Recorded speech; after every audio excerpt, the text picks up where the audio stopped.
If you're looking for a video just ripping Interstellar apart, this is not the video for you. But if you're like me and you're a sci-fi geek, so you really liked some of the ideas that were behind the themes in Interstellar, then this video is for you. Here are 3 really cool things that I in particular loved about Interstellar. By the way, spoiler alert, if you haven't seen the movie yet and you care about spoilers, don't watch anymore, because I'm basically going to give away everything.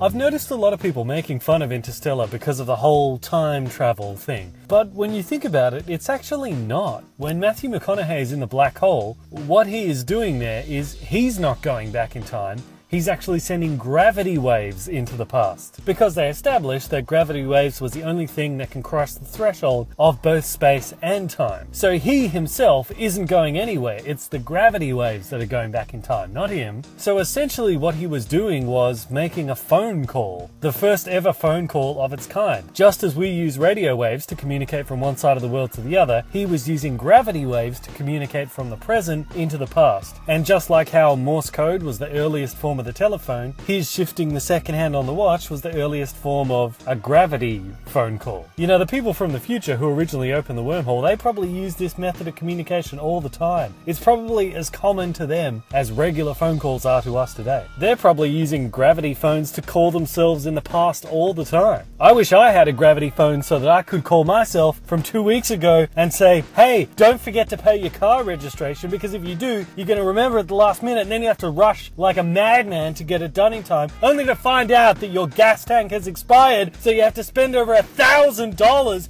getting it all replaced, although you don't have a car because you can't drive it because it's not registered.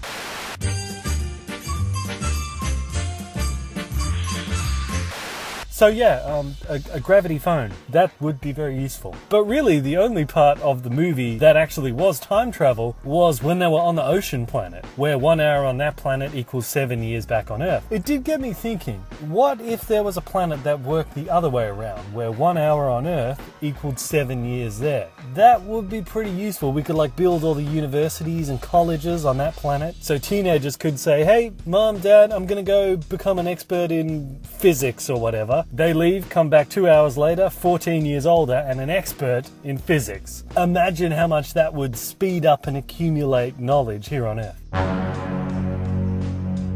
All through the movie, the characters keep referring to them. And when Matthew McConaughey is in the black hole, he reveals that them is actually distant descendants of humanity that have learned how to harness all this weirdo fifth dimensional physics of black holes. And they're the ones that were behind helping out humanity. My friend that I saw this movie with, he was a bit disappointed that we didn't actually get aliens, but I'm kind of glad that we didn't, because then it would just descend into Contact territory.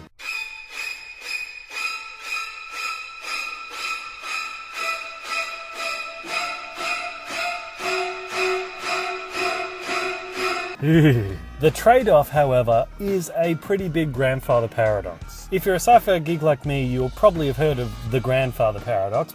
Basil, if I travel back to 1969 and I was frozen in 1967, presumably I could go visit my frozen self. But if I'm still frozen in 1967, how could I have been unthawed in the 90s and traveled back to, oh no, I've gone cross-eyed?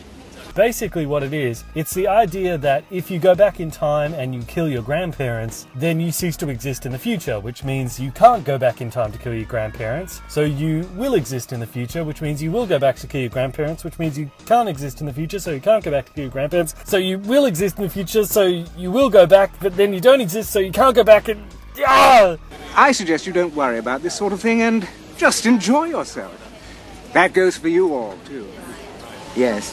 It's a paradox, and in Interstellar, it's a pretty big one. As a number of people have already pointed out, if we survived only because of a wormhole that was opened by a future generation, then how did that future generation survive into the future in order to open the wormhole for us? That's the grandfather paradox. If they had the wormhole being opened by aliens from elsewhere in the galaxy, that would have solved that paradox, but it also would have been pretty generic and cliched, so I'm glad they didn't do that. The only other way they could have avoided a grandfather paradox paradox would be if the future humanity that opens the wormhole is from a parallel universe, an alternate future, where we did manage to survive without a wormhole. And correct me if I'm wrong, but doesn't string theory suggest multiple different versions of our universe? And did you notice that when Matthew McConaughey was in the weirdo fifth dimensional bookcase thing, it did seem to be constructed out of all these strings woven together everywhere? Something to think about.